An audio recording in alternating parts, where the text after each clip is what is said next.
So we have Kevin Urbach here with us. He kind of came to us in kind of a unique way. Liz Donahue, you knew, did the Chords Registry and was here for the past 3 days.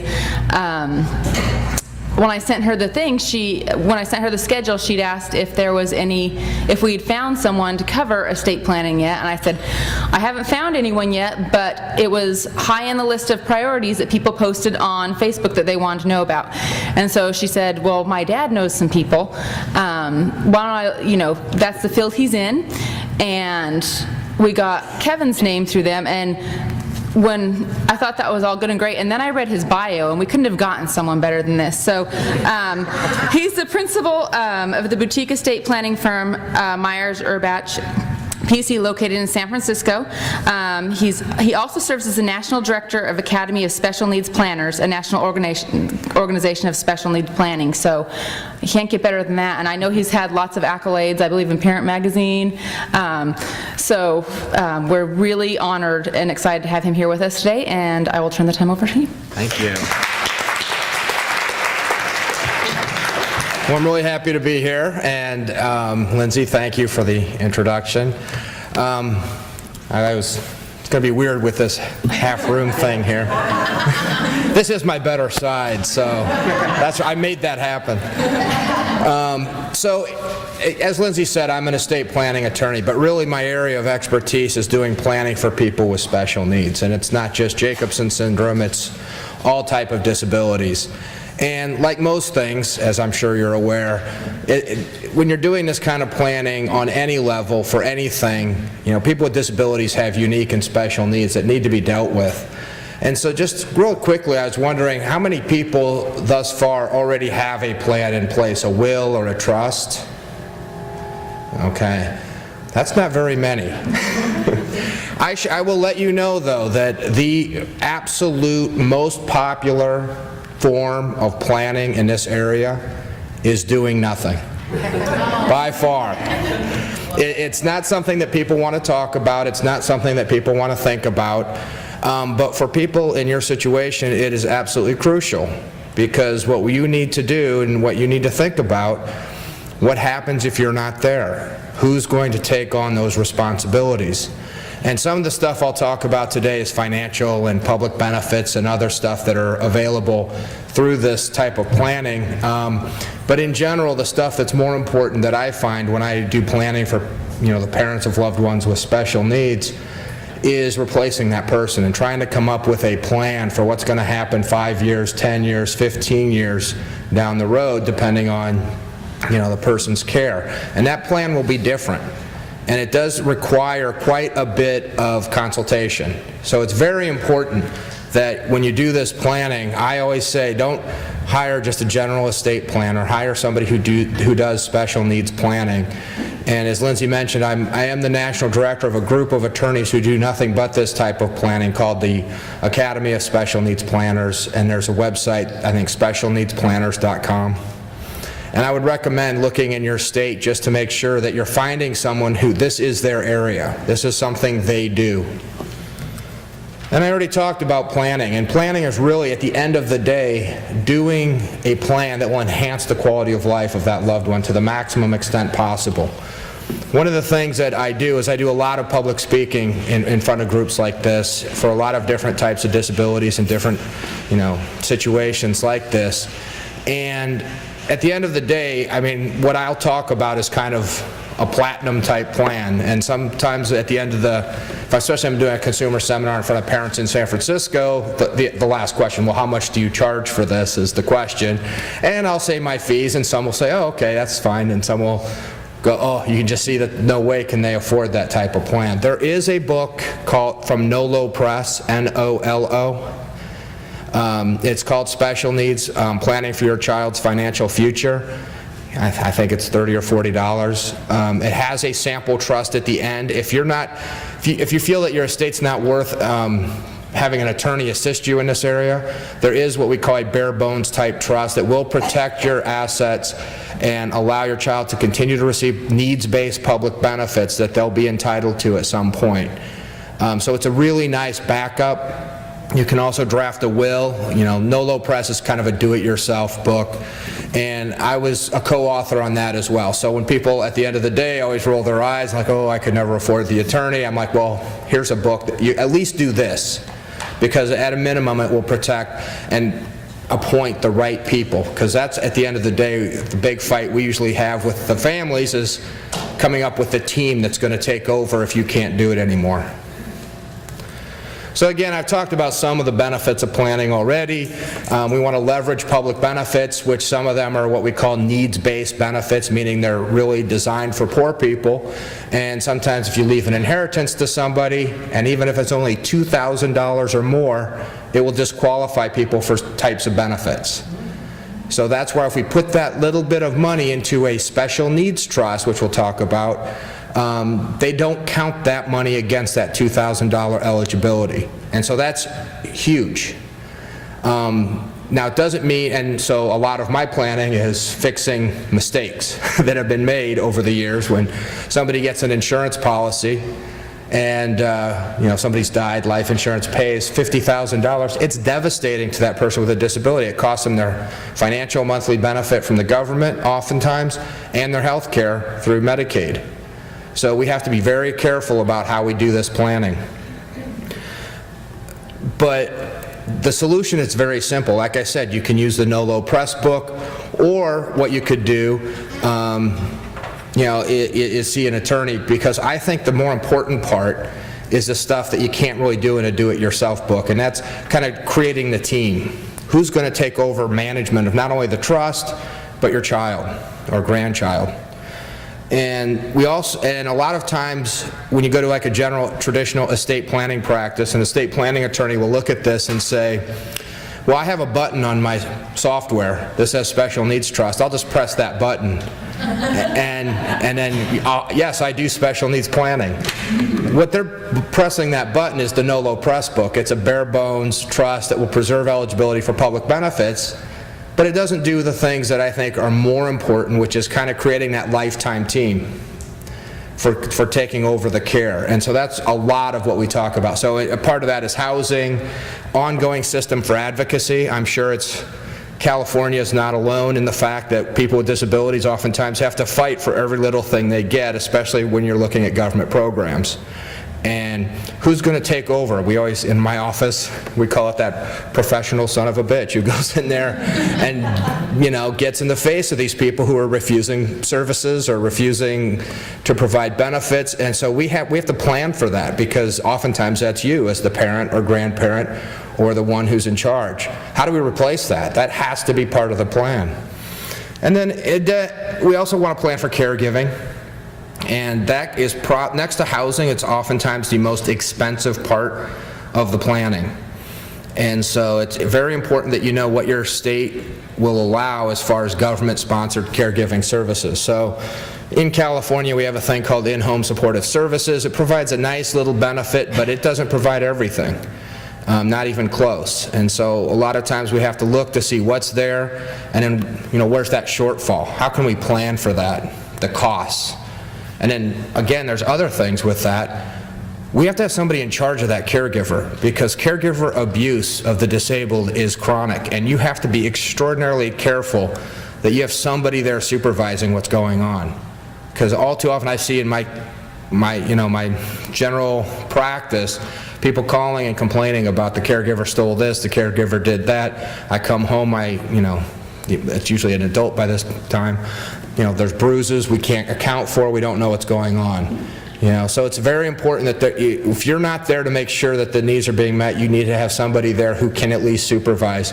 And sometimes that's the hardest thing, because often, families have only so many people that they can trust to do that. And so you have to come up sometimes with an alternate plan. California, we're kind of lucky in one sense. We have another group out there called private professional fiduciaries. And what they will do is kind of be that professional who does this. A lot of times they're former social workers who have gone out on their own. It's a profession in California. It means they have to be licensed. Other states have what the National Guardian Association. Different states have people who can serve these roles. Again, you have to be careful. There's sometimes fees associated with that. So a lot of what the illegal planning does up front is kind of create the structure. And then you talk to a financial planner, and they'll kind of fill in the blanks as far as what's the money going to look like that you need. I mean, that's not something I do.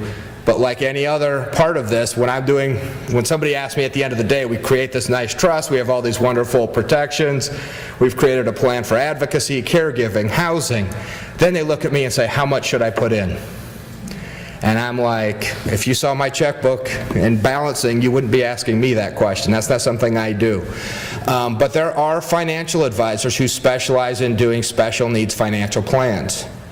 And what I always tell people is, think of it this way. Most of the people we're dealing with when I'm doing the planning for somebody who's disabled is somebody who will never be able to work because of their disability.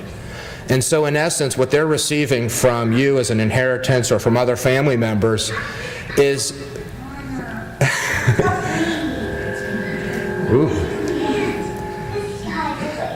is basic. Now that sounds more interesting to me.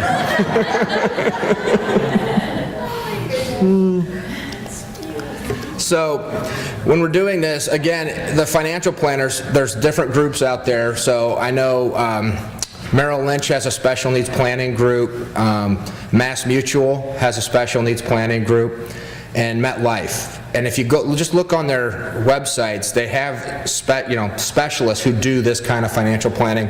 And really what it's like is you're creating a retirement plan almost for an 18-year-old or however old the person is when they inherit the money. Think of it, they're not really being able to support themselves through employment, so this is all the money they're going to see probably for the rest of their lives, which is why we're trying to leverage government payments as well, along with whatever money we can set aside for them. So again, the financial aspect is very important, and the personal aspect, the personal care. And then there's always just protecting against predators. I mean, there's people out there. My cousin is a severe schizophrenic, and I never, ever in a million years thought anyone I knew would fall, subject to that Nigerian scam you get in the emails. And here she is, she's on SSI, Supplemental Security Income, pays $721 a month in this year. And they call her up, and of course she thinks, oh, I can start getting other things, if I do this thing. I'm like, well, how much could they hurt her? They taught her how to get a credit card, get a cash advance, and they wiped out any credit she had by having her cash advance money to them. I mean, they just target people with disabilities and these issues. So again, part of this also is making sure there's a wall between that person and the money. There's a legal wall between them, so they can't do that. Because imagine if she'd had access to the money in her trust, it would have been gone like that. So a lot of this is protection, protection, protection. The other thing we'll talk about a little bit is checks and balances. Because again, it's important. I have found it's impossible to replace the parents with one person. You can't just say, this person's going to take over everything that you're doing. And a lot of times when people come into my office, if there are siblings, older siblings, they just presume that sibling will take it over. But I have found that they are the absolute worst trustees of trust. They're excellent siblings, but they're not really good at money management because they oftentimes have their own family, they have their own things going on, and this is a job. And you don't want to just leave it to that person and hope everything turns out. So again, it's really important that when we're creating our team, there's a role for the sibling, but I usually don't want it to be like the money management, the check writing, and all that. So let's talk about creating an effective plan. And by the way, if you want a copy of this PowerPoint, feel free to email me. It's just my name, Kevin@urbach.com. I won't spell it. I'm sure you can figure it out. No. URBATSCH.com. And just email me and I'll make sure you get a copy of this. So basically what I'm saying is, and planning ahead makes all the difference in this world, because if you don't plan ahead, and a lot of times, remember how I was saying the government has created an estate plan for you? I mean, that's what the California, or the probate code in your state is for those people who didn't do a planning, who haven't drafted a will, haven't done a living trust. There's a plan written for you, and it's through the probate code of your state. And in general, it sounds kind of what most people would consider the right plan. If they're married, everything goes to the spouse. If they're married with children, sometimes some of it goes to the spouse, some of it goes to the kids. If your spouse has predeceased you, then it goes to the kids. Well, if it goes to your child who has disabilities, it's going to them outright. It's going to them in their name. Now they're subject to predators. Maybe they can't manage that money. So then we have to open up something called the guardianship or conservatorship of the estate. And if you can avoid that, you will save whatever planning you do in advance with preserving or avoiding a conservatorship or guardianship. If you want to see the biggest waste of money in the world, it's managing those. I have seen those things churn sideways because the courts have to be paid. The courts usually hire an attorney for the child, and they have to be paid. And then somebody has to represent the conservator or guardian, and they have to be paid. And you can just see these court fees exponentially getting higher. You can avoid that by doing something in advance. The other part of it is if you don't do it in advance, we'll talk a little bit about SSI and Medi-Cal next, or Medicaid. California, we have to name everything different. It's Medicaid in every other state. We call it Medi-Cal here.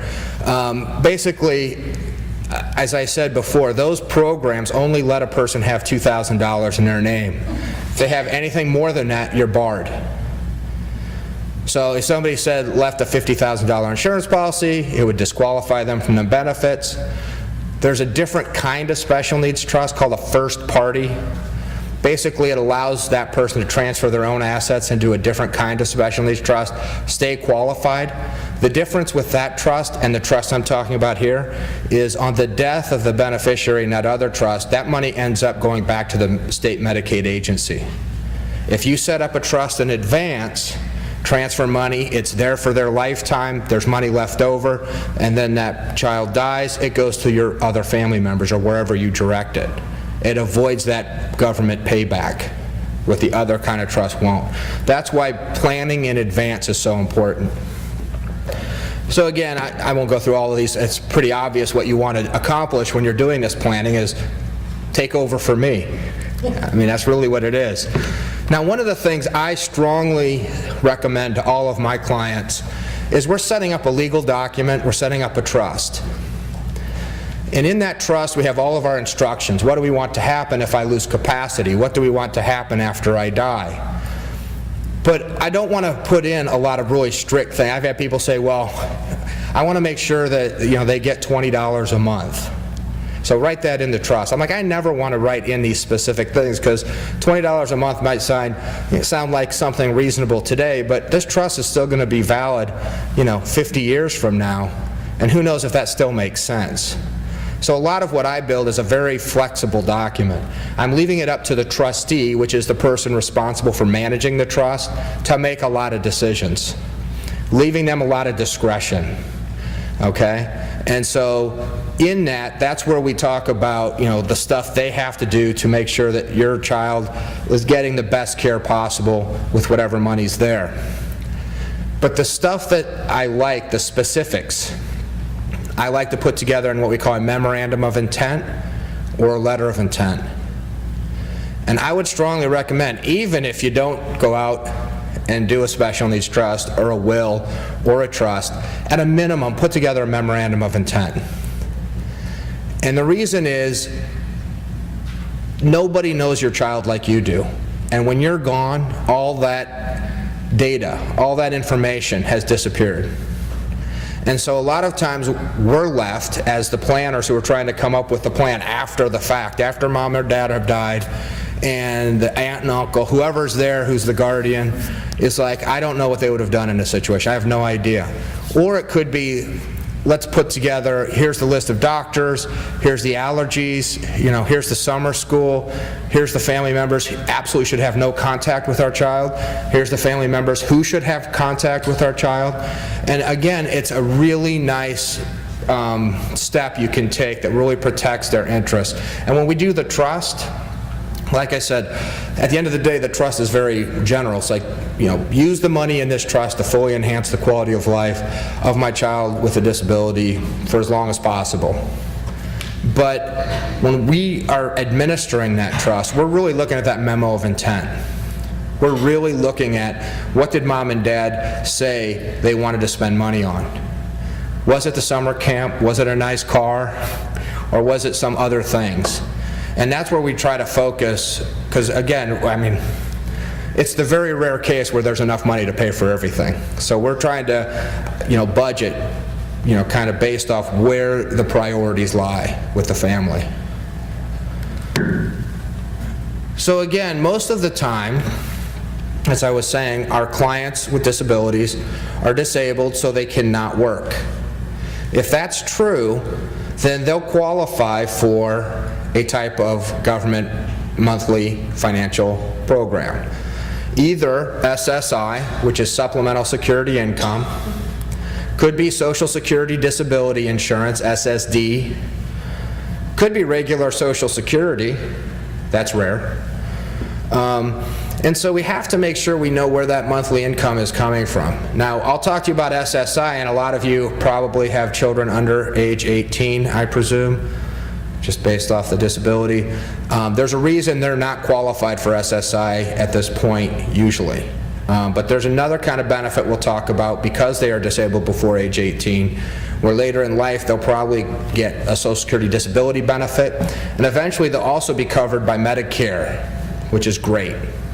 Normally they wouldn't be. Again, when we're talking about this planning, I talked a little bit about the financial planning, and again, this is more general. These are just general ideas.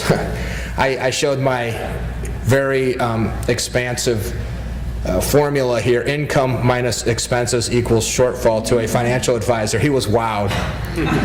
He was amazed at my knowledge of the financial area.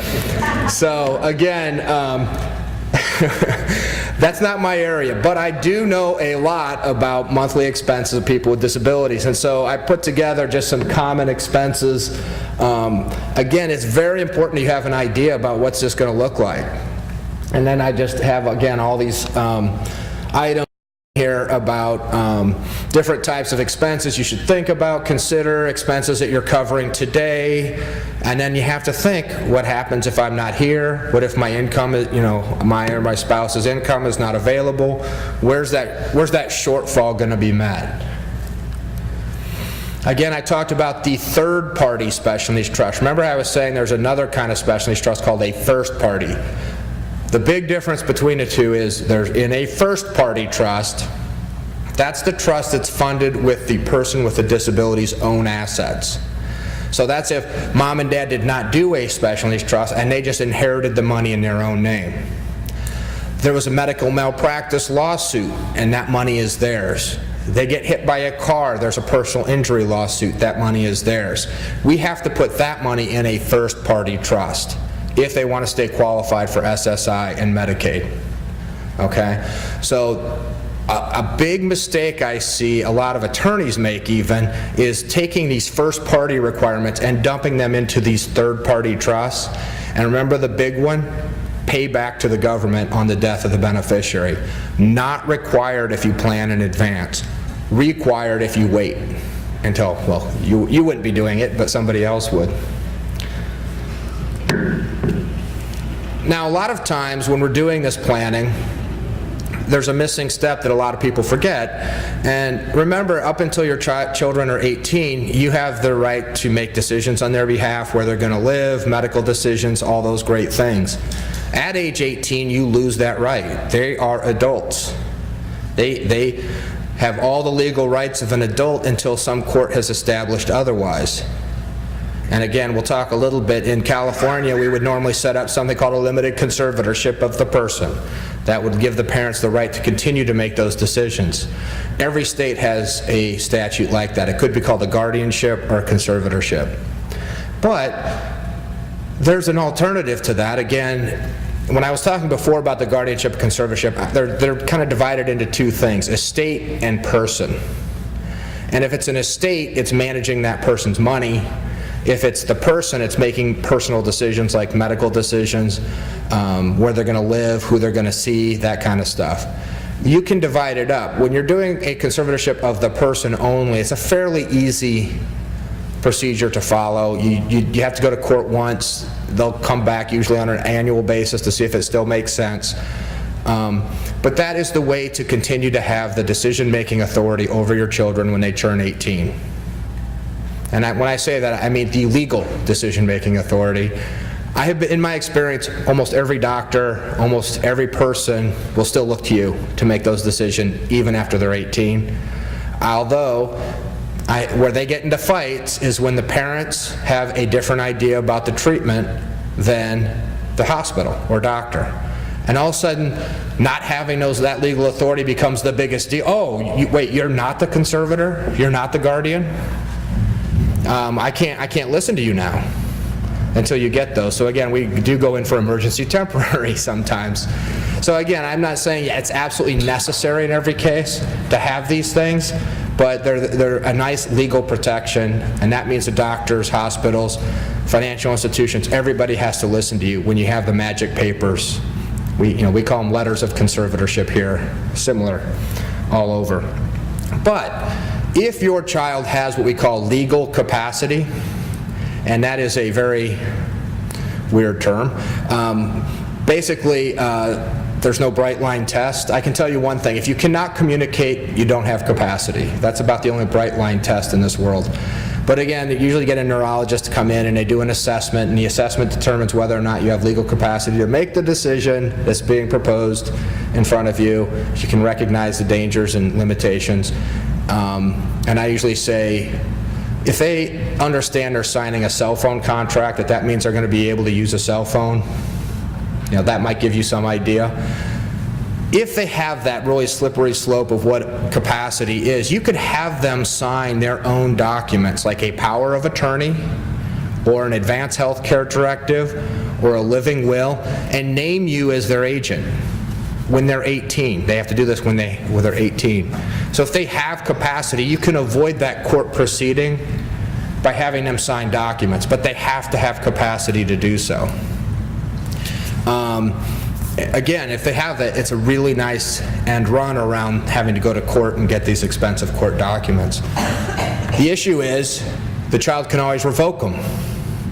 So if they're old enough and they think they know best, they can always say, well, I gave you that authority, I now revoke it. And it's going to be hard to say, well, now you don't have the capacity to revoke it when 2 weeks ago you said I could, So you have to be careful about that. There's some limitations on that too. We talked about the first-party trust. That's what happens when your loved one has assets.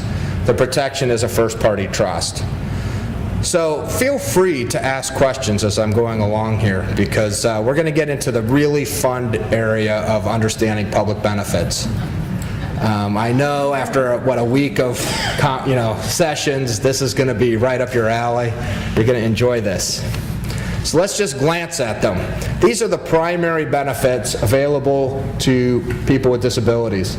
Means-tested or needs-based public benefits, SSI, remember, Supplemental Security Income. I'm going to repeat a lot of this because it usually takes about 12 of these programs before you start figuring this stuff out. Along with SSI, in almost every state, if you have $1 of SSI eligibility, you automatically get Medicaid. That's a good thing to have.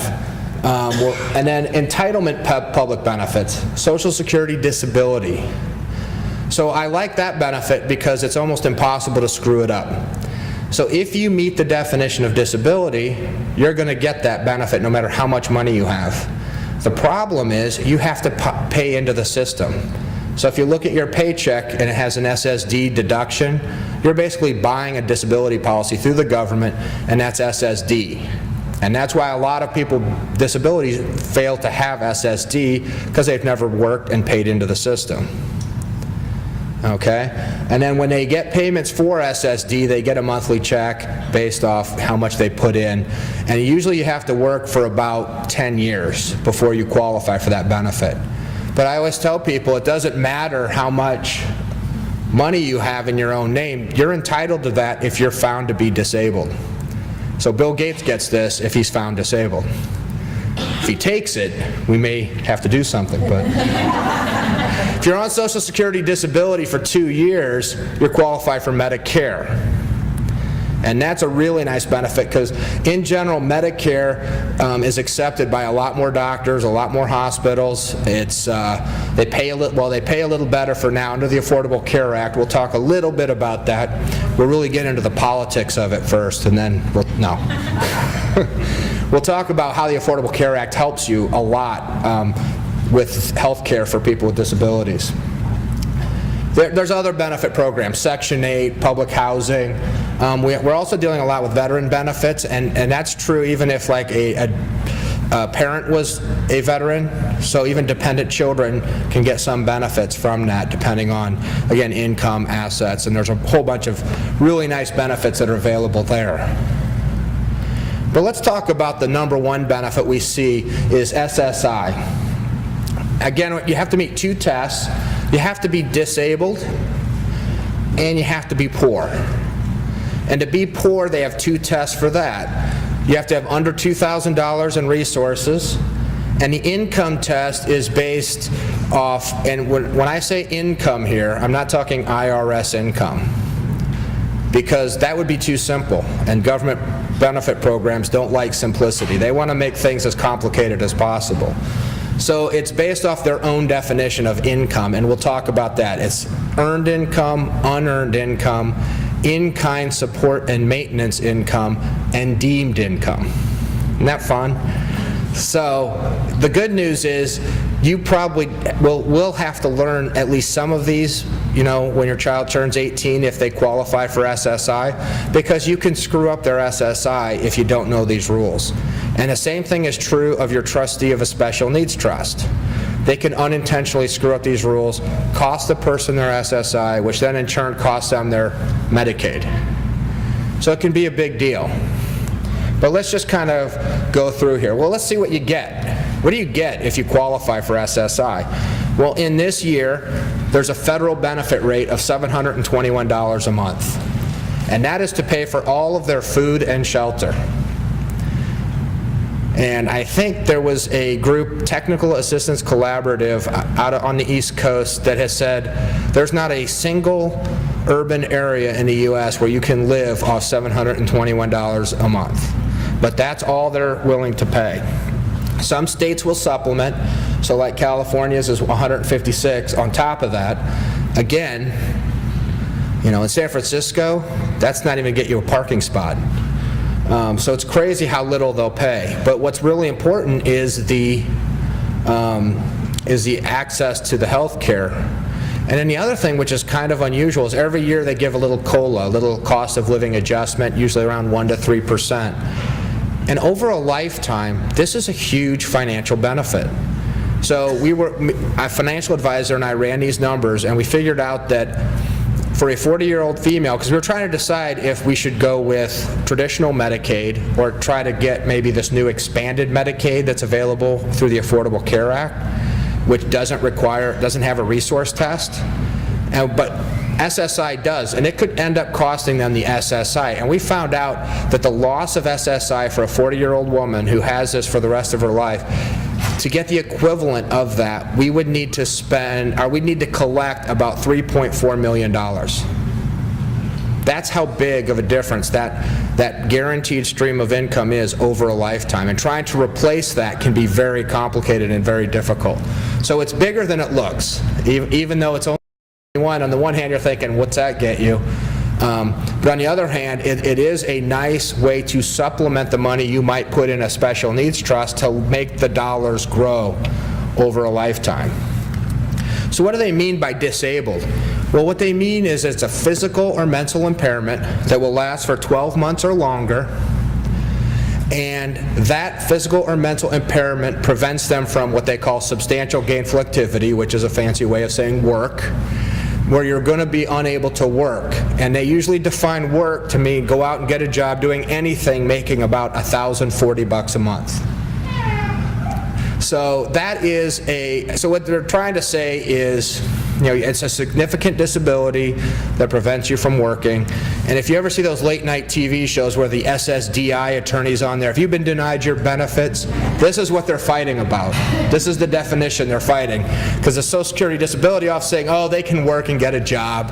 that disability isn't severe enough. Now, there's some presumptive disabilities, and I'm sure Jacobson's is on there. I haven't looked, but I'm sure it's presumptive, meaning you don't have to show anything else. But a lot of people are coming in with other kinds of disabilities, and they're saying you're not disabled enough. Now, for a while there, Social Security disability was denying everybody just to see if you'd appeal. Because then they felt, if you didn't have the gumption to appeal, then why should we pay for you? And I think one of the best denials, my little group, the Academy of Special Needs Planners, this guy out of Florida sent us was, they said, well, the woman didn't have a disability for 12 months or longer because she could recover, and she was a quadruple amputee. We're like, amazing. Social Security in Florida has figured out how to regrow limbs.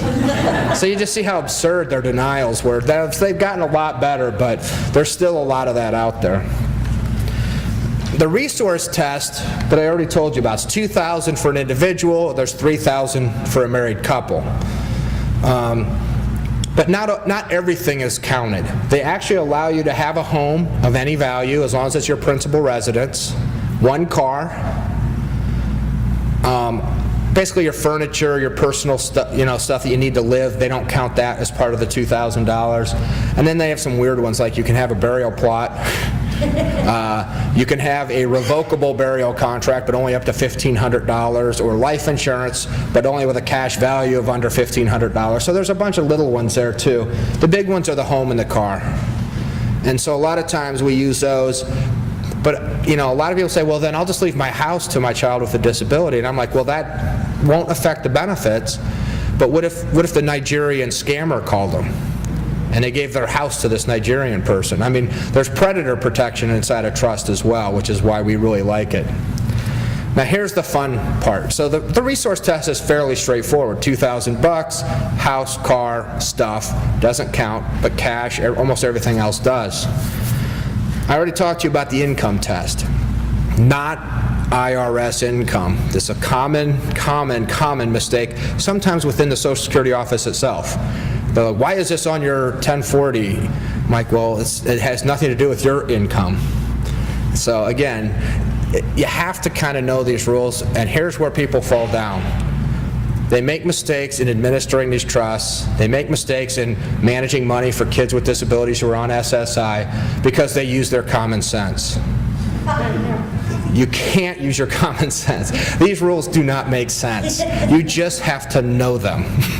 So let's go through these a little bit. Again, income, earned income, unearned income, in-kind support and maintenance income, which will be a lot of fun, and then deemed income. And deemed income is probably why your children, if they don't have SSI, are not getting SSIs, because of deemed income. Now, there's some exempt income. Remember the resources. We have exempt house, exempt car. They're just as generous with unearned income. $20. So the first $20 of any income is exempt. But any income given to them earned income. So if they go out and they're able to, some people can get a job and work, a little bit, but for every $2 they earn, they lose $1 off their SSI check. They lose $1 of that $721. You're punished for getting a job. They don't, again, it gets worse. This is the good example. Also, I forgot, when you earned income, you also get $65 free of earned income. So you can earn $85 in a month, no penalty. Then for every $2 you earn, you lose $1 of SSI. Okay? So that's earned income. This is the nasty one. This is the one where people screw up all the time. This is the one that you have to know the rules when you're a trustee of a trust, or if you're a parent of a child who has SSI. Unearned income. This is if you give them an allowance of $100 a month, you're giving them unearned income. That's not IRS income. That's just what the Social Security office has said is income. And this is where people do a special needs trust. Remember, $721 a month. So if any stranger on the street gives that person money, you can't live off that. I'm going to give you an extra $500 a month. You've just cost them $480 off their SSI check. Remember, the $20 is free, but everything over that is a dollar for dollar reduction. So it's very important that you never give somebody on SSI cash. You can do other things for them, but you can't give them cash. Okay? And that is so important when you're administering a special needs trust, because a lot of times a beneficiary, it's like, well, they go, I want a TV set. Okay, well, here's $1,000, you get yourself a TV set. They just lost SSI for that month. Now, what they could have done is just paid for the TV set directly and given them the TV set, everything's fine. And as parents, that's how you handle it. You buy the stuff directly that they need and give them the stuff. Remember, a TV set's exempt. It's that personal belongings. Okay? If it's a service, you can't give them the money to pay their cell phone bill. You have to pay the cell phone bill directly. That's not unearned income. Okay? Yeah. How do they know that they received cash? It's not true. So the question is, how do they know? That's a good question that I get quite often. And a lot of times they won't know. I mean, at one point in a radio interview, somebody made the comment, if you're living on SSI and only SSI in San Francisco, you're lying to somebody, because there's no way you could live off what they pay and live where we do. But first of all, when you get SSI, you've sworn under penalty of perjury that you'll notify them of any change in income and any change in resources. You have a reporting requirement that on the 10th day of the next calendar month you will tell them. But they also do a audit. They will come in and ask and interview the person, or sometimes if the person can't manage their own SSI check, a representative payee is appointed, and they'll interview that person. Now, if you know that they're getting money and you don't tell the government, that's fraud. That's Social Security fraud. That's that's potential criminal penalties. You have to be very cautious. I mean, as an attorney, I say I can never advise someone to do that. But you know how they find out when people don't tell? It's usually the person with a disability themselves who spills the beans. Because who in their right mind would ever imagine this is the rule? It's absurd. Like, if you give somebody an extra $100 to help them out, and they're only getting $721, I mean, that just seems like so much common sense, but it's going to cost them benefits. Or they'll wear like some nice new clothing to the interview. Oh, where did you get that outfit? Oh, my mom paid for it. Or my mom gave me money to go get it.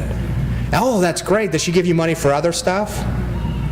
I mean, this is the kind of ways they find out. They're not your friend. That's, again, why you need a trustee and to hire an advocate. Yeah. Do gift cards count in this? Good question. Gift cards are, so the question is, what about gift cards? They are, first of all, I'll just say, don't ever give them a gift card.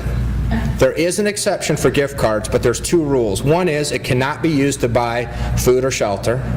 So you couldn't give them, like, say, a Walmart gift card because they have a grocery store. Even if they don't buy food or shelter, if they just have the opportunity to buy food or shelter from the gift card. And you can find stores, electronic stores, clothing stores, that you can meet that one. It's the other one. It has to have a legal prohibition against resale. So it means it has to only be used by the person who receives it. And I have yet to find the gift card that does that, because as they've told me, because every year we do an annual meeting with our academy, and we have SSA come in and defend themselves. Well, I should say that. They come in and explain how they do things. We call it defending themselves from these absurd rules. And I asked them, I go, well, why do you have that rule? It just doesn't make any sense. You're making it hard on us to help these people out. And they're like, well, they could just go out and sell it for cash. And I'm like, well, we could buy a TV. They could take the TV and sell that for cash. So where's the logic there? And of course, nothing. So again, it's just one of those rules. We need to gift them everything. You can't give them any money. You can't give them cash. But here's again, the most complicated beneficiaries of special needs trusts are the ones with the most capacity. Because people with no capacity, you're fine. You can manage their care. They don't complain or anything. But the ones with some capacity who want some management of their own money and own lives, there's a way to handle that. And yet, if they have a credit card, they can buy things on a credit card and send the bill to the trustee or the parents. Not unearned income, not violation of the rules, and they have told us this is absolutely fine, because it's a debt, and you're paying a debt, and you can pay somebody on SSI's debts with no penalty. Remember all that common sense out? Yeah, don't think about it too hard, please. But it works, and Social Security has told us it works, yeah. My daughter just received $550 from a car accident. My daughter just... I can repeat it. My daughter just received $550 from a car accident we had in March. But the check was payable to me. But I had to fill out the paperwork for them to notify. $550, I wouldn't, wait, this is being recorded. You absolutely are required to notify Social Security of that $550. I didn't report anything to Social Security. Are they receiving, you said your daughter? That's for my daughter. Is she receiving SSI? Technically, you are required to give them notice that she received $550, so if she got it in this month by August 10th, wait, no, July 10th, I'm a month ahead. We're still in June, right? Yeah. By July 10th, if you got the check today, you're supposed to notify them by July 10th that she received. Are you the representative payee? Yeah, that's your legal duty to notify them that she received it. The effect of that will be that she loses, would you say $550? She's going to lose $530 off her SSI check. I have never seen them assess that penalty for that small of an amount. Usually where they get you is, and here's what happens a lot, parents have been supplementing their child's SSI by giving them an allowance, like $1,000 a month. And they've been doing it for years. And guess what? Social Security, there's no Social Security police out there knocking down doors, SWAT style, to see if you're slipping some cash to an SSI recipient. That's not out there. But they'll find out like 4 years later. And they'll say, well, how long has this been going on? Oh, for 4 years. We want our money back. And you have to pay them back with an overpayment. And it's called the SSI overpayment. So you have to be very careful. It's usually not those one-offs that's a big deal. It's a systematic, giving them cash over a long period of time. Yes, legally, legally, you are required to give notice to Social Security within 10 days of the next calendar month if there's any change in income, any change in resources. That's a change in resources. Okay? So I think we've got that down. So everyone's a master of unearned income now. Okay? Now let's just throw a little curveball, because that was too easy, right? In-kind support and maintenance. Remember that $721 the government has generously given to each person with a disability who cannot work to live off of? That's to pay for their food and shelter. So if you as a parent or a concerned citizen decides they want to help that person out by letting them live somewhere rent-free, they treat that as income. In-kind support and maintenance. If you pay for their grocery bill, that's in-kind support and maintenance. That is a type of Social Security income. But they don't penalize it. They don't penalize it by doing, like, you earn $2, you lose $1 of SSI for earned income. For unearned income, the penalty is you give them money, or what else? Another big unearned income item, rental income. Sometimes you have a house, they rent out one room. Unearned income, dollar for dollar reduction after the first 20. In-kind support and maintenance is different. They have this thing they call the presumed maximum value. What they do is they presume 1/3 of that $721 was for food, 1/3 was for shelter, and it used to be 1/3 was for clothing. So if you gave them a sweater, that was also treated as income. They took that off the list in 2005, so we don't have to worry about clothing anymore. Whew. Food and shelter, though. So the penalty is they will reduce the check by the 1/3 of the federal benefit rate, the $721 a month, plus $20. So it's important to know this rule, because this is usually the biggest thing that special needs trusts pay for. House, rent, utilities, food. And a lot of times you'll hear things like, well, I've heard of these special needs trusts, but you can't pay for food or shelter. Not true. You can. It just means you have to be able to take this penalty, which is about $260 a month. I hate doing math in public. So it's usually a good trade-off. You're paying for like a $2,000 a month apartment, you're paying $800 whatever for food, and are only losing that 200 and some odd dollars of SSI, so they're still getting about $600. And they can take that money and use that as their spending cash. And so it's usually a good trade-off, but you have to know that rule. And so if you as parents let them live in your house rent-free for SSI, and they'll ask that question, are you charging rent? If you say no, they're going to make that deduction. If you say yes, now it's supposed to be fair market rent. And so, some people they'll take $500 off the check, the check, and say they're paying for all their food and shelter. And I've rarely seen SSI question whatever you say is the fair market rent. Okay? So in-kind support and maintenance, ISM, this income. But yet there's more. I'm a little bit weird here. Hard to believe. I know. What I'm saying is, I cannot buy you clothes. You can. Clothes are off the list. You can buy all the clothes in the world. Only ones I can go shopping at Banana Republic if I wanted to, and they're not going to question me. Yes. But if I bring him to the grocery store and buy him food, they're going to deduct a third. And if he lives in my home, Rent-free. rent-free, they'll deduct a third. But if he lives in my home and I charge him rent, Right. Then they'll give you the full SSI. he'll continue to receive all of his money. Yeah, Now, could I take that rent money that I charge him and funnel it into his special needs? absolutely. Third party. We do it all the time. Okay. This is ridiculous. I am only the messenger. I am not the creator of the rule. So there are little loopholes, ways that we can. We're being recorded. There are strategies that we employ that you can maximize the SSI and maximize the money available, given the rules that they have given us. Yes, not loopholes. The rent has to be fair market value, is that what you said? That's what the rules say, but remember, you're not, like, let's say you've got like a 4-bedroom, 3-bath in a nice place, that's your family home. They're not renting your family home. What are they renting? A room, a shared kitchen, maybe, shared bathroom, whatever. So that you can argue that it's much less than renting a full house. Try finding that on Craigslist, Room with a family you don't know, sharing the bathroom, and have fun with that. Can't wait to see who applies for that place.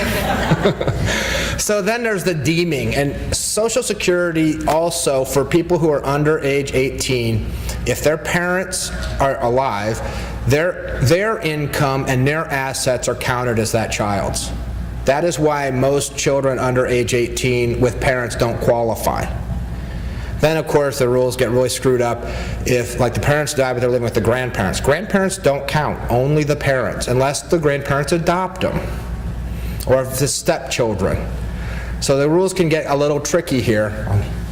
Okay, so that's one reason that a lot of younger children who meet every other definition for disability, they don't have any assets, but mom and dad's stuff count against them until they turn 18. Then they only look at theirs, or if mom and dad die before 18, or if mom and dad have assets below $3,000. We look at what they have. The other part of that is they look at a spouse. So if they get married, you have to know what that spouse has as far as income and resources, because you could cost them their benefits. And so it's very important. There is a marriage penalty, if you will, but there's ways around that as well. So again, deeming is the reason that most people don't qualify. And then again, I'm not going to get into the complexities around single parent, shared custody, because they get way complicated. And this is so easy for you anyway, I can tell. Did you have a question? I do, kind of in this realm, I believe it is, if my understanding is correctly. I am a very satisfied customer of your firm. I've been working with Mercy Hall for a year. Terrific. So I'm, very pleased about that. And one situation that we are currently in is, God forbid, any one of us becomes disabled. I have that situation. My husband was hit by a car. He is now disabled on SSDI. D, yeah. And a situation came up in relation to my daughter's SSI because she is an adult now. And because he has worked over 20 years, there's a payment that he's making to her. And that affected Medi-Cal status and Yep. her IHSS status. Yep. And, all of a sudden, she's only getting, she's getting $1,200, but $649 has to now be paid as a share of cost. I recently fixed that. I have no idea how I fixed that. The social worker saw an error, and then she corrected it, and that part is gone. But that issue was there. Can you help us understand what? Yeah, we're going to talk about what happened in just a minute here. And in conserving my husband, because he got hit by a car, had traumatic brain injury, he became concerned. Yeah. Now, when an insurance payment came out, in relation to putting that money that we were getting for him into a trust, the history of being the parent of a disabled dependent, clearly labeled a disabled dependent through his work and company and medical needs as well. The concept of, court and social security on his prior responsibility of being that parent and the head of household. Yep. What happens with that, because that's currently the situation I'm in, and it's like, when the money's and the budget is being considered, Yeah. it's like family support is not considered. It is probably the most vile part of Social Security policy in this area. Remember the first party special needs trust I was mentioning, and I said one of the big concerns is the government takes it after the death of the beneficiary. There's another aspect. It has to be for the sole benefit of that person with a disability, which, when you think about it, well, of course, it's their money. It should be used for them. Social Security has taken that to such an extreme that they say you can't pay for your minor child or your spouse out of that money. And in this case, where there's a huge personal injury, the main wage earner's now gone. The settlement was in part to pay for lost wages to help the family. And if you use the money in the special needs trust, it's going to end up costing Social Security. You're going to lose the SSI. Now, he will not lose his SSD, but it's the Medi-Cal that would be at issue, or Medicaid for the other states. So again, it's a very strict rule. We've done some workarounds that we can talk about offline, but again, it is a very big issue. So yes, that you took special needs planning from our basics up to like the very advanced, like with that question. But we'll talk about what happened, and I'll get to that in just a second, because it is important to know what's going to happen. Let's talk about SSDI. Remember, Social Security Disability Insurance. This is the entitlement benefit. This is the benefit you get because you paid into the system by employment. Same definition for disability, physical or mental impairment, 12 months or longer, can't work. But you paid into the system, and so you get a check that's kind of a percentage of how much you've paid into the system, and it's usually around $1,200, $1,300 a month, somewhere in that range.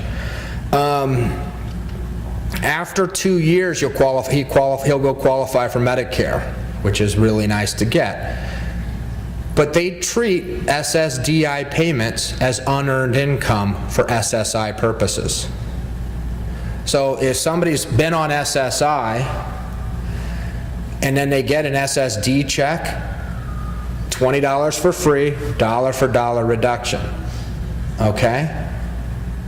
And so what happens sometimes, though, is sometimes that SSD check is like $400 a month.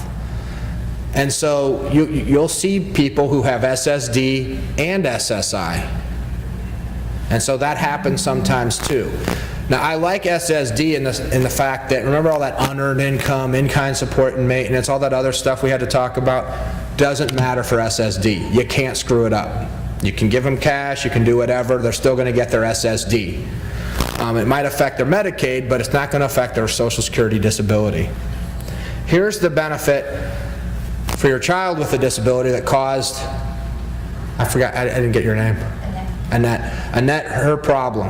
And it's actually usually a very good benefit to get, and it's childhood disabled beneficiary. And like every great government program, I memorized the old, they used to call it disabled adult child, and then of course they have to change it once I figured it out. So the new name is childhood disabled beneficiary. Basically what that is if somebody's disabled before age 22 and their parents are eligible for Social Security based off their work record, and then that parent either becomes disabled, dies, or retires, that child is entitled to a check. And it's like SSD. They treat it like Social Security disability for the child, which in one sense is good. We can't screw it up, right? We're going to get money. It's usually more than the 721 from SSI.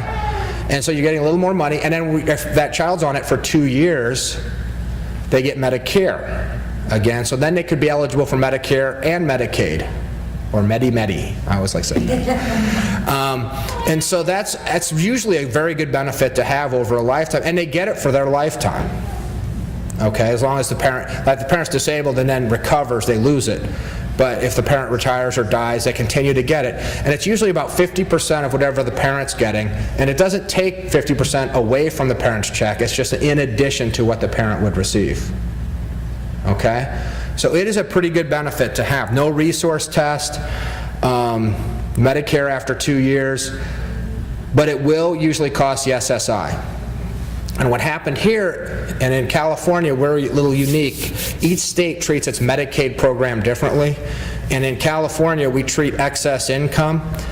So everybody in California actually qualifies for Medicaid through income, because they figure if you're making more than $800 roughly a month, actually it's $600, which is why you had that problem. Every dollar of income you earn over that, you have to pay that amount as a copay, or they call it a share of cost, before Medicaid will cover you. And so if you earn $10,000 a month, you know, your copay would be like $9,400 each month before they'll cover. You know, so that's what happened here is because she was on SSI, she's getting full scope Medicaid with no share of cost. But then they turned her over to childhood disabled beneficiary. She got $1,200 a month. That took her over that copay, share of cost, and now she had to pay it. But there's probably programs, and I'm sure it sounded like they found the program to get her out of the share of cost, because that's what happened here. Again, it's in general a good benefit, okay? Yeah. If they're on this one, Yeah. can they earn income? Yeah. But remember, they have to still be considered disabled themselves. So you have to remember, you're disabled. A physical or mental impairment, 12 months or longer, prevents you from engaging in substantial gainful activity. I should just make a quick point on that as well, that's the general rule, that's the default rule, but because what you've noticed is that's kind of an anti-work legislation, you're encouraged not to go back to work because you're going to lose your benefits. So there's a lot of different right-to-work programs. Ticket to Work, there's the PASS program, Program for Achieving Self-Support. There's all these different right-to-work programs. In fact, if you're familiar with the Centers for Independent Living, check your local community for a Center for Independent Living if you're in this situation. They have caseworkers that'll help you for free, get these programs up and running for your child if they're in that, if they're trying to get to work. So there's a whole bunch, 250% working program, there's a whole bunch of them out there. Okay, so I know this is just the default rules here. I didn't want to throw too much at you. What do I have, like an hour, half an hour left? 20 minutes, yikes. Medicaid and Medicare, the government health care programs, I'm not going to get too much into those. The big thing I should mention is that Medicare will not pay for skilled nursing care. Medicaid will. So that's a big deal. A lot of times Medicare will also not pay for in-home care. They'll pay for some, but not a lot. Usually the Medicaid program, if your state opted for that benefit, has that kind of benefit. Again, yeah. Is it correct that Medicare can also take out co-pays? Correct. Yeah, Medicare is not. Will not? Yeah, Medicare usually will have a copay. That's why a lot of people get like Medigap policies and other stuff. Medicaid, no copays. They pay for everything. In fact, if you're covered by both, a lot of times Medicaid will pay your copay for Medicare. Okay, so that's usually a good thing. I'm going to run out of time here, so I'm going to shoot ahead a little bit. Now, we also have this little thing called the Affordable Care Act. Remember how I was talking about Medicaid has the same resource limitations of $2,000, $3,000 for a married couple that SSI has. So in a situation where somebody might have a little too much income for SSI, there's other ways to qualify for Medicaid. And one of those is what we call medically needy Medi-Cal or Medicaid here. But under the Affordable Care Act, they've completely altered how health care is delivered in this country, and it helps no one more than people with disabilities. It couldn't have been better designed for people with disabilities in mind. And let's talk about some of those things. One is every child now can be on their parents' private health care plan until age 26. That's minimum. Some states have more, and it doesn't matter if that child marries, moves away, goes to school, does whatever, they have to keep them on until at least age 26, which is a good thing because a lot of times healthcare, if you're just with the Medicaid system, at the end of the day, what is Medicaid? Welfare level healthcare. You might have to wait 4 weeks, 6 weeks for to see a doctor. When you have private healthcare, you might be able to see them the next day, next week. Yeah, next week probably. The big thing, though, is no more pre-existing conditions. This was a big deal for a lot of our clients because it didn't matter. I mean, we've had personal injury lawsuits where, they had $20 million in their trust. We'd have paid anything for private health care. And they said, no, we're not going to cover you. We don't care what. I mean, you have a pre-existing condition, we're not going to cover you. They didn't care how much money you had available to spend. They can no longer do that. So that is a huge deal because people with disabilities were barred in almost every case from private health care. Just no access to it whatsoever. They can no longer do that. And then, so the exchange, this is California's exchange, there's a federal exchange. Each state has to have an exchange. If you go on this exchange, you can actually punch in some very minimal variables. How much you earn, what county you live in, how many people are in your household. And it'll give you a number. Here's how much your premium will cost for these 5 different plans, for each plan, right? It might be too expensive. So if your income is under 400% of the federal poverty limit, which is right around for an individual about $42,000 and below, the government will help pay you that premium. If your income is below 138% of the federal poverty limit, which is right around $15,200 a year for an individual, you can get free Medicaid. That's the expanded Medicaid program. And they don't care what is in your bank account. They only care about your income. So that you can have $100,000 and you can still qualify for expanded Medicaid. Okay? But, so it's 138%. Now this was part of the plan. Every state was going to be forced to implement expanded Medicaid. This was the one part of the law that the Supreme Court said was unconstitutional. They said the federal government cannot force states to pass expanded Medicaid. Because what they were saying, the federal states, you have to pass this. If you don't, then we're going to cut all Medicaid funding to you, for all Medicaid. And they knew that would be a political nightmare, and every state would go along with it. And the Supreme Court said you cannot force them to do that.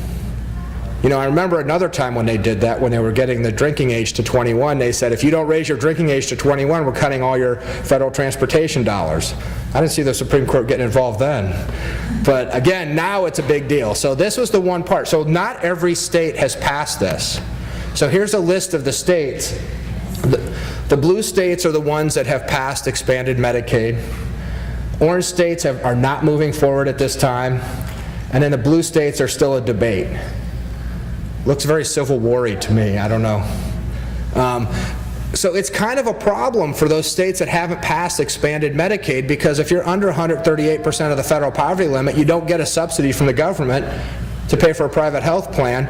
And if you have too much in resources, they're really barring a lot of people from this program. But again, if your state is in expanded Medicaid, you really should understand it. Remember here, asset limits are eliminated. There's no $2,000 limit, only income, and then they test this magic thing called the MAGI, Modified Adjusted Gross Income. We won't get into it. Basically, they look at your 1040, they modify it slightly off if you have foreign income. Yeah, everybody has that who's poor. And then a few other things. And then if you're under the number, there's a chart and it shows where you fit on expanded. If you're under 138% of the federal poverty limit, you get free Medicaid. If you're 139% to 400%, you get some kind of help from the government on private paying for subsidies for private health care. Medicaid and the Affordable Care Act ends at age 65. That's kind of a big deal because a lot of our clients have never worked. And I think the idea was they'd qualify for Medicare, but that's not always true. And so at age 65, you might have to get somebody transitioned over to traditional Medi-Cal or Medicaid. God, I keep making that mistake. That's because I'm in San Diego. So I'm still in California. That's where the problem is. So again, there's some other things, limitations, but you should know there is access to health care for your kids with disabilities, and there's a bunch of different ways to do that. And I actually have a 3-hour program just on the Affordable Care Act, but I don't have the time to go into it here. So let me just say there's one or two more things we could discuss about it, but we don't have time. I'm not going to talk about that.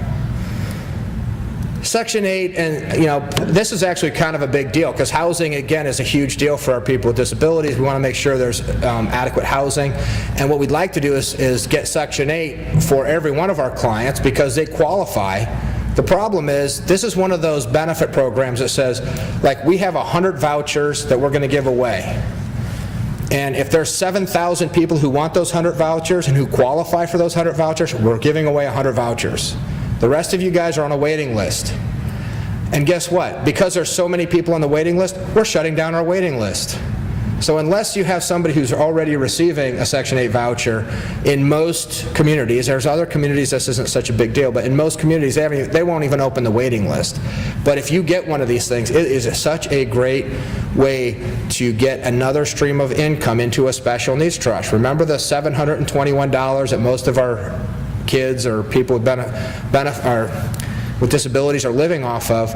If we have the house owned by a special needs trust and that beneficiary has a voucher, they have to pay 30% of their income for rent by the voucher, by the rule, and 30% of their income would be 30% of 720, right? And then the government pays the rest in fair market rent.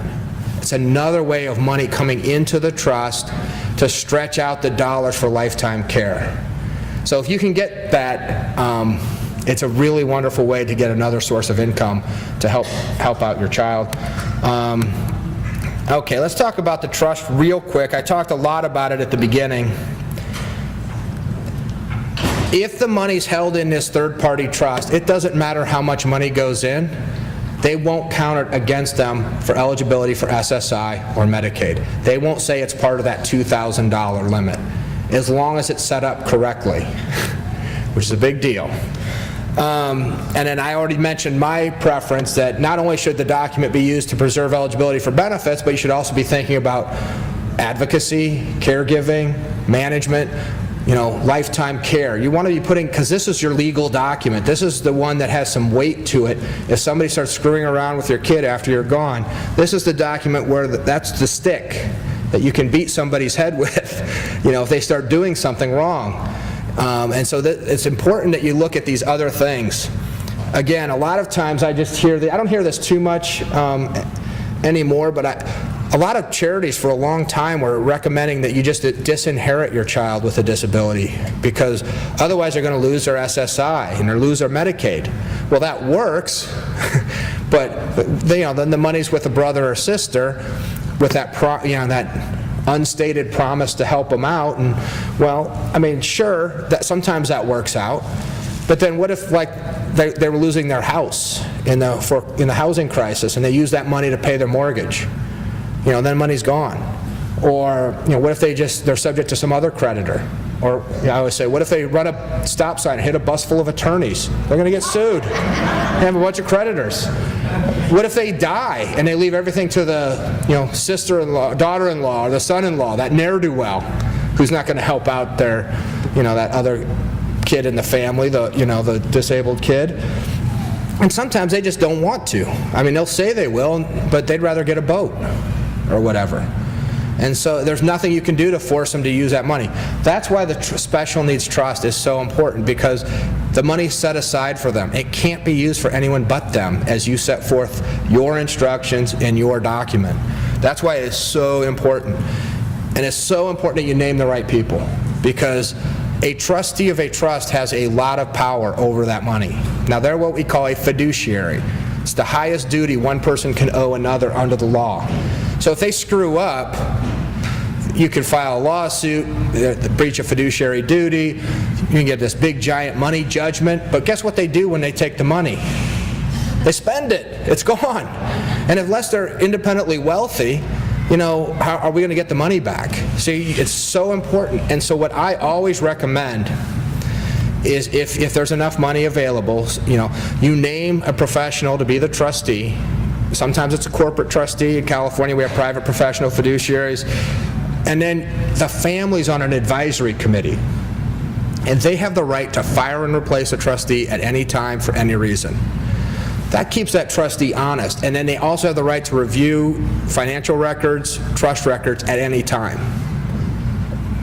So now you have the family, the brothers and sisters who have their own families, are living their own lives, but they can still keep tabs on the people who are running the money and the finances, doing the investment, the record keeping, the accounting, all these fiduciary duties a trustee has, and they're looking over their shoulder. So it's kind of like, think of the trustee as a CEO and the advisory committee as the board of directors, making sure that CEO is doing the right thing.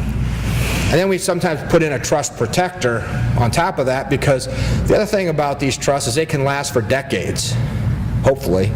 Enough money, child lives a long time, and there's a lot of money in there, there's enough money to take care of them.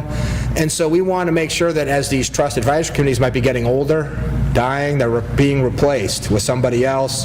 We have a trust protector as a backup to the backup to say if these people leave or die, we have somebody who can replace advisory committee members. Oftentimes we let advisory committee members appoint their own successor. Also the trust protector, this is an area of law that really didn't get steam until 1993 when they passed this thing called OBRA 1993. And in legal terms, a law that's been around since 1993 to today is brand new. It's a baby. And so they're changing it constantly. The gift cards, we got so many crazy little rules pop up from time to time. And Social Security gets involved, and they have changed the terms. And a lot of times these trusts are what we call irrevocable, meaning they can't be changed once there's money in them. And we need to have a system in place to change those rules when the government decides it's going to change its rules. And so that's what a trust protector does, is make sure the trust stays current over however many presidential administrations, legislators, government program people. Now you can make it revocable, and I usually recommend you set up a third-party special needs trust for your child as a standalone document. You don't have to put a nickel into it. Now in California, every trust has to have a thing in it, and usually we just give it a promise to pay it $10 as a legal fiction, because the law can't be simple. Other states you can have what we call a dry trust. But again, I want it to be there living. So there's a distinction between a living trust and a testamentary trust. A lot of those push-button software programs that an estate planner will hit special needs trust is a testamentary trust. That means it doesn't come into existence until you die. So let's say you have parents who might want to leave money to your child with a disability. They cannot leave money in a special needs trust until you die. So if you have it living, you have it out there, it's in their name, there doesn't have to be any money in it. You can tell the grandparents to leave money directly to that trust, aunts and uncles to this trust. So you have one receptacle for everybody who might want to leave money. So that's why it's so important that you have a separate document. And then the other thing about it is with testamentary trusts, they're usually built into your revocable living trust or your will, and those things are usually designed to last about a year after you die. And then try to administer one of these. I've had special needs trusts that were like 8 sentences long, and we had to administer it for 40 years. Like, we had to go to court every other week to try to get this, authority to do anything. So if you have a standalone trust, those things have been thought of in advance. So again, there's a lot of good reasons to do that. There's also this thing called a pooled special needs trust. Is anyone familiar with that? It's really kind of interesting. So it's this thing that, because a lot of people have enough money to set up their standalone, single-party, third-party special needs trust, they maybe not have the family to run it as a trustee, they don't know professionals, they don't have enough people. There's actually charities that put together these pooled trusts, and what you can do is transfer your inheritance into this pooled trust. It's run by a charity. They put a set-aside account for each beneficiary based off how much money you put in. They'll administer it for you. They'll do all the disbursements like, well, they're supposed to. They pool the money for investment purposes, which the idea is it lowers the transaction costs and the savings is passed on to you, kind of thing. And it's really nice way to set up a inheritance special needs trust without having to draft your own trust. You just join it. You just say, I hereby leave, my inheritance for my daughter to the, charities pooled trust. That's the one I usually use in California. Again, if you go to the Special Needs Planners website, we have a list of all the pooled trusts in all 50 states. So if you're interested in learning more about them, that's where we have that. And it's a nice alternative for some families. I already talked about the trustee responsibilities. They have a ton. That's why I usually like professionals, and the other good thing about professionals, they screw up, they usually have insurance or assets. So we can go after them too. And I talked about the 3 kinds of special needs trust. There's the third party, that's the one that you're leaving an inheritance to, or anyone else. The first party, or D4A, is the law that authorizes it. That's the one I was telling you, if you get like a litigation recovery, you're transferring your money to this D4A trust. That's the one that has to be for sole benefit, and we have to pay back the government on death. Then there's the pooled trust, and you can have both a first party and third party pooled trust as well. And they're run by a charity. You put money in, you have a set aside account. Yeah. Is there any risk in the pooled trust? Is there any risk? Yes. Yeah, there are risks to pooled trust, yes. I mean, if you have a charity running it, what happens if the charity goes out of business? If you have a charity that runs it and they're doing it, a lot of them will hire a bank to run it for them because it's a big deal. And so there's fees to them that may be more expensive than it would be if you set up your own long term. There's also just the concern that if it's run by a bunch of volunteers, what if they only meet once a month to decide whether to make a disbursement or not? And you need somebody to have disbursement making authority the next day or that same day. They're usually not very nimble there. The other thing they don't like is stuff. They're good with money, but if you give them a house, they usually can't manage a house. So yeah, there are downsides to pooled trusts. And again, but let's talk a little bit here. I have a little bit of time left on distributions, administration. And we've talked a lot about it because administration really focuses in on what public benefits is the beneficiary receiving. If all they're receiving is SSDI and Medicare, and they have no access to Medicaid, no SSI, easiest client in the world, can't screw it up. You could even give them cash directly, and that won't affect their benefits. But that's rarely my client. Usually there's a Medicaid component to it, or they're on SSI and Medicaid, and that means we have to follow those rules I was just talking about. The SSI rules, the income rules. If we give them cash directly, dollar for dollar reduction. If we let them live in a place for free, like we pay the rent or the utilities or pay their food, remember in-kind support and maintenance income, a reduction of 1/3 of the federal benefit rate of $256. And so usually there's a balancing test. Every time we make a distribution, is this going to affect their public benefits? There's a second question. Okay, so it won't affect public benefits, but we have like $300,000 in this trust, the child's 22, they have a life expectancy of 35. Is there enough money to last? Is this still a good distribution to make? I mean, should we save this distribution for something later? This is why you need to have that trustee. It's so important to have somebody who can assess these kinds of questions. And then I've heard a lot, well, I don't want to put money in a special needs trust. It's very restrictive. You can't pay for anything. Opposite is true. You can read everything on there, and it's basically anything that enhances the quality of life of a person. Everything. And almost, I would say 98% of these things have no impact on public benefits. And so they really do provide a lot of, flexibility, a lot of care. And I guess maybe it's easier to talk about what they can't pay for. Usually we don't want to give cash, and then you see I put in here includes gift cards. And then if they pay for food or shelter or medical care already being paid for by SSI or Medicaid, it will reduce or eliminate the benefits. And we then have to decide, is that okay? We can still do it, it just means we have to make that secondary decision, do we still want to do it? And then there's the shelters defined as food, gas, electricity, water, sewer, heating, fuel, garbage removal, real estate taxes, rent, or mortgage. So that's what food and shelter is.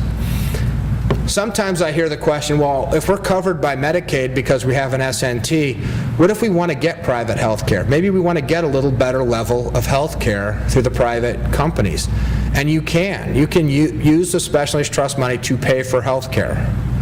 You may not be able to use the exchanges, though, because they're there for people who have no health insurance. So if they're already covered by Medicaid, they can't then go and use the exchange for get private health care. And again, I go into the decisions here about that. I am out of time. Is there any questions that I can answer real quick? Yeah. We created a will prior to my special needs child even being born that stated that if we passed away, all of the assets would go into a family trust. Then we had Ryan, who's special needs.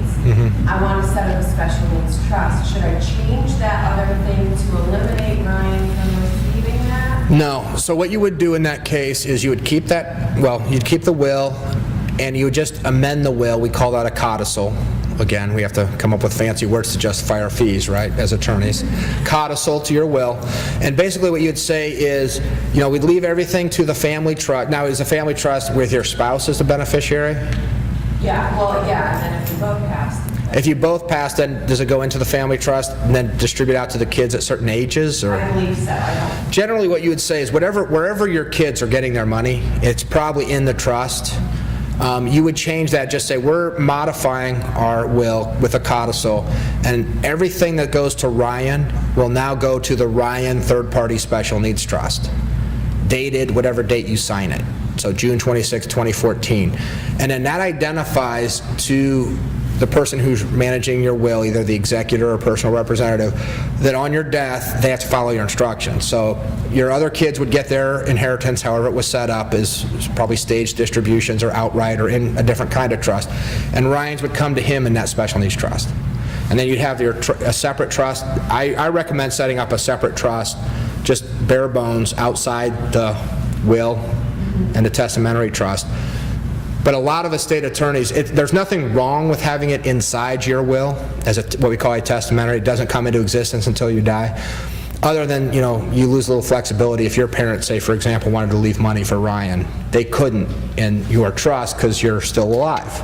You see the difference? But they could with the special. With the living trust, it's separate, standalone, not part of your, built into your will. Okay?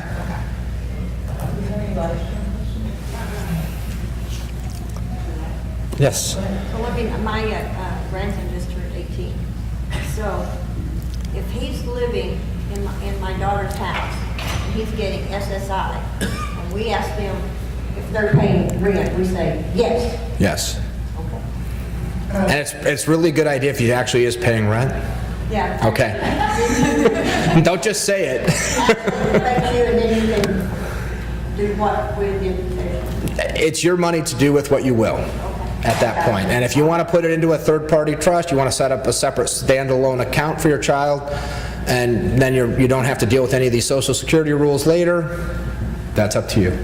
Thank you. Yes. Question. Under the living trust, let's say his grandparents leave someone to him, but I'm still alive, can I use that money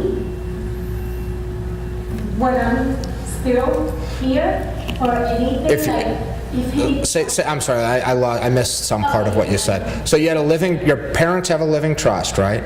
let's say I have a little trust for him, for my son. Okay. Can I use? Yes, okay, I think I understand. So let's say, let me rephrase this and see if we're on the same page. Your parents have set up a trust for your child, right? And you're still alive. Most of the time, I would name you as the trustee of that trust, meaning that you would then have the right to manage that money for your kid's behalf and make all the disbursement that the trust allows, which would be pretty much for everything. You should remember, though, if your child's still under age 18, you as a parent still owe a duty of support and maintenance for your child, and you cannot offset that duty of support or maintenance with that child's money, which that money in the trust would then be. But a lot of times, we use money in those types of trusts for things like, because of the disability. There's a conference in San Diego that we'd like to visit. You can help offset some of the travel costs. Those kinds of things are ways that you could spend that money. So I am way over time, but thank you so much for your attention.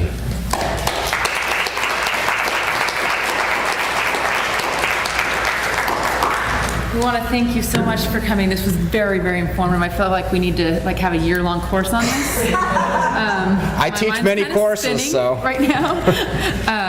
But here's a little something from us, and Dr. Grossfeld has a bottle of wine here. Where's it from? I'm pretty. Private vineyards of the Sulpizio family, the Megali. Nice.